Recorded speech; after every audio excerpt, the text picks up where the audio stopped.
Om Swastiastu. Assalamualaikum warahmatullahi wabarakatuh. Salam sejahtera, namo buddhaya bagi kita semua. Selamat datang calon siswa SMA Negeri 4 Singaraja di masa pengenalan lingkungan sekolah tahun pelajaran 2021-2022. Materi kita hari ini adalah tentang kurikulum 13 dan pembelajaran daring. Kurikulum adalah seperangkat rencana dan pengaturan mengenai tujuan, isi, dan bahan pelajaran, serta cara yang digunakan sebagai pedoman penyelenggaraan kegiatan pembelajaran untuk mencapai tujuan pendidikan. Tujuan pendidikan nasional kita adalah berkembangnya potensi peserta didik agar menjadi manusia yang beriman dan bertakwa kepada Tuhan Yang Maha Esa, berakhlak mulia, sehat, berilmu, cakap, kreatif, mandiri, dan menjadi warga negara yang demokratis serta bertanggung jawab. Kurikulum 13 di SMA Negeri 4 Singaraja yang kemudian dikenal dengan kurikulum tingkat satuan pendidikan SMA Negeri 4 Singaraja dapat Ibu uraikan intinya sebagai berikut. Yang pertama, kalian harus kenal dulu visi sekolah kita. Visi SMA 4 adalah menjadi sekolah yang berprestasi, berkarakter, berbudaya, dan berwawasan global. Bagaimana kita mencapai visi ini? Ada beberapa misi yang kita lakukan guna mencapai visi tersebut. Yang pertama adalah mengembangkan potensi peserta didik dan pendidik, serta tenaga kependidikan melalui pembelajaran yang kreatif dan inovatif. Menumbuh kembangkan pendidikan karakter, melestarikan dan menghargai nilai-nilai budaya bangsa, serta menjalin kerjasama yang harmonis antar warga sekolah, lembaga lain, dan mengikuti perkembangan IPTEN.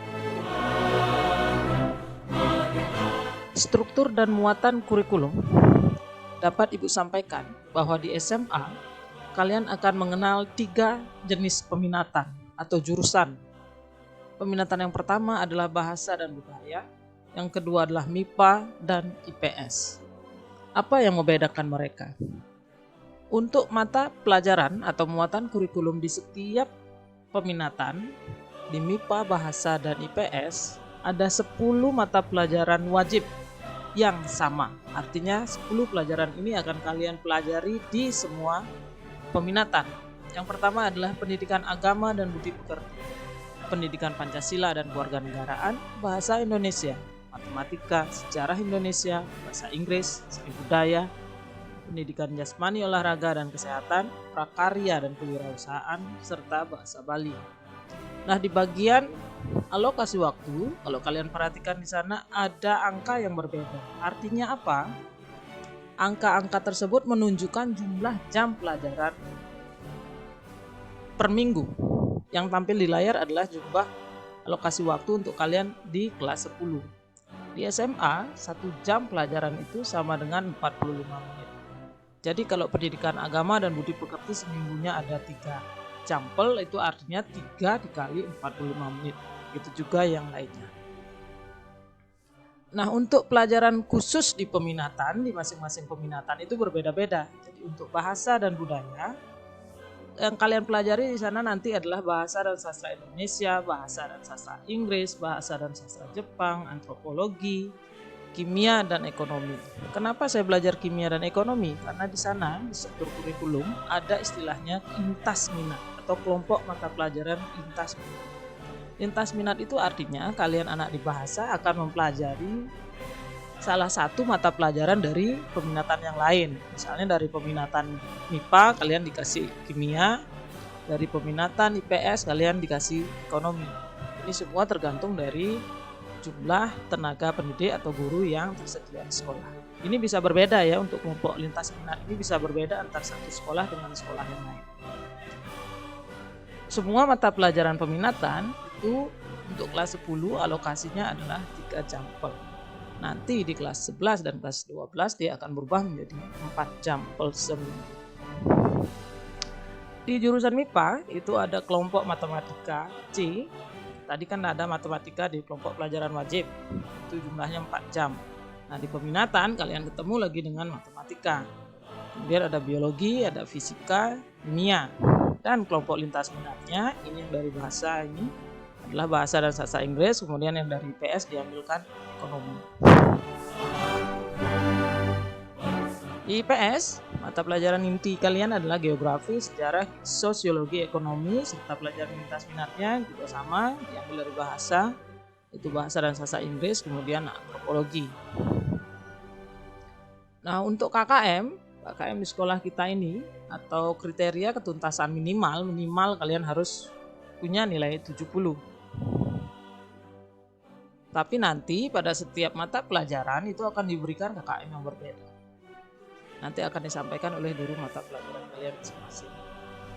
Nah, untuk interval nanti predikat yang muncul nanti di nilai rapor kalian, itu bisa kalian lihat sendiri di layar. Kalau saya dapatnya kurang dari 70 ya berarti saya D. 71 rentangan itu sampai dengan 80 itu sudah C. Dari 70 sampai 80 itu sudah C. Kemudian dari 81 sampai 90 itu ada B, dan yang 91 ke atas itu ada A. Jadi usahakan kalian anak-anak SMA 4 itu ada di rentangan B dan A. Nah, kalau saya belum bisa menuntaskan mata pelajaran atau saya nilainya masih di bawah KKM, apa yang harus saya lakukan? Ya, kalian harus mengikuti remedial. Remedial di sini bisa dalam bentuk pengayaan, bisa dalam bentuk tes ulang ataupun penugasan. Nanti tergantung pada karakteristik dari KD atau kompetensi dasar serta guru mata pelajarannya. Selain mempelajari ilmu pengetahuan dan keterampilan yang kalian dapat di sekolah, kalian juga belajar berpendidikan karakter. Artinya apa? Tidak semata-mata menimba ilmu, tapi karakter kalian juga ditempa di sekolah. Karakter itu banyak ya. Karakter sekarang itu adalah menuju profil pelajar Pancasila. Apa sih itu pelajar Pancasila? Pelajar Pancasila adalah perwujudan pelajar Indonesia sebagai pelajar sepanjang hayat yang memiliki kompetensi global dan berperilaku sesuai dengan nilai-nilai Pancasila. Ingat ya, kalian di sana ada kata kunci memiliki kompetensi global dan berperilaku sesuai dengan nilai-nilai Pancasila. Apa saja karakter pelajar Pancasila? Yang pertama itu adalah beriman, takwa kepada Tuhan Yang Maha Esa, dan berakhlak mulia. Pelajar yang berakhlak dalam hubungannya dengan Tuhan Yang Maha Esa, memahami ajaran agama dan menerapkan ajaran agamanya. Jadi bukan agama yang hanya tertulis di KK atau di KTP saja, tidak kalian terapkan. Terapkanlah bagaimana ajaran baik pada agama kalian itu kepada teman, kepada sesama, kepada alam, dan juga kepada negara. Kedua adalah berkebinekaan global. Bineka itu kan beragam artinya ya. Pelajar Indonesia mempertahankan budaya luhur, lokalitas, dan identitasnya, serta tetap berpikiran terbuka dalam berinteraksi dengan budaya lain, sehingga menumbuhkan rasa menghargai dan tidak bertentangan dengan budaya berbangsa. Nah, kalian harus mengenal dan menghargai budaya sendiri, jangan menghargai budaya orang lain saja. Kemampuan komunikasi intercultural dalam berinteraksi dengan sesama, berefleksi dan tanggung jawab terhadap pengalaman kebinekaan. Itu yang dimaksud dengan kebinekaan global. Jangan hanya mengagung-agungkan kebudayaan orang lain, tapi kebudayaan sendiri kalian tidak kenal. Kemudian yang ketiga adalah gotong royong. Kemampuan gotong royong adalah kemampuan untuk melakukan kegiatan secara bersama-sama. Ini kalian tahu bahasanya gotong royong, bahkan sering kalian bawa ke pelajaran setiap saat ada ulangan ataupun ada tes. Istilahnya gotong royong, saling bantu-membantu, itu salah. Bukan itu yang kita maksud di sini. Jadi ketika kalian mengerjakan tes atau ulangan itu tetap kerja sendiri, tidak boleh gotong royong. Gotong royong itu ada di tempat yang berbeda. Misalnya ada teman yang timpa musibah, kalian bisa menumbuhkan rasa kepedulian kalian di sana, berbagi dengan cara memberikan sumbangan dan lain sebagainya. Itu disebut dengan gotong royong. Jangan diplesetin gotong royong kerjasama, Bu. Kan kita dididik untuk bekerja sama, jadi jawaban kita ya juga jawaban kerjasama, itu salah. Jangan seperti itu. Yang kemudian berikutnya adalah mandiri. sosok pelajar Pancasila itu harus mandiri, bisa mengerjakan sesuatunya sendiri, tidak mengandalkan orang lain, tidak dependen dengan orang lain. Kemudian kalian harus bisa meregulasi diri, artinya mengatur diri, kapan saya harus begini, kapan saya harus begitu, dan lain sebagainya. Nanti terkait juga dengan tugas. Karena mata pelajarannya banyak, otomatis tugasnya juga banyak. Kalau satu mapel memberikan satu, bayangkan kalian punya 15, ya 15 tugas kalian punya. Kalau kalian tidak meregulasi diri atau mengatur diri, memanage waktu dengan baik, ya kalian pasti akan keteteran. Buntut-buntutnya kalian malas ngumpul tugas, telat ngumpul tugas, atau sama sekali tidak ngumpul tugas. Itu tidak boleh. Karakter berikutnya adalah bernalar kritis. Berpikir kritis, critical thinking. Jadi kalian tidak menerima sesuatu itu dikasih tahu A, ya pokoknya A. Tapi kalian tidak mengolah, kok bisa A, kenapa A, kenapa tidak B. Seperti itu. Sama halnya sekarang banyak informasi tersebar di medsos, kalian asal nerima saja, terima, tidak dipilih dulu apakah ini benar. Kalau saya sebar ini, apakah ini tidak berdampak sesuatu atau berdampak negatif pada orang lain, dan lain sebagainya. Itulah yang dimaksud dengan bernalar kritis. Jangan asal menerima. Berikutnya adalah kreatif. Kreatif itu kalau cari bahasa Inggrisnya adalah dari kata create. Create itu bisa menciptakan. Artinya membuat sesuatu yang original, bermakna, bermanfaat. Tidak hanya copy paste, mengambil, meniru punya orang lain tok. Jadi itu yang harus kalian pelajari. Sama halnya kalau dikaitkan dengan membuat tugas, ada banyak sekali sumber informasi di internet, jadi kalian ambil, copy, dan pas begitu saja, itu sudah bukan siswa yang kreatif, tapi menjadi siswa yang plagiat. Artinya meniru punya orang lain. Tapi kalau kita ambil, kita interpretasikan dengan pemahaman kita sendiri, itu adalah siswa yang kreatif. Itulah yang diinginkan oleh sosok pelajar Pancasila.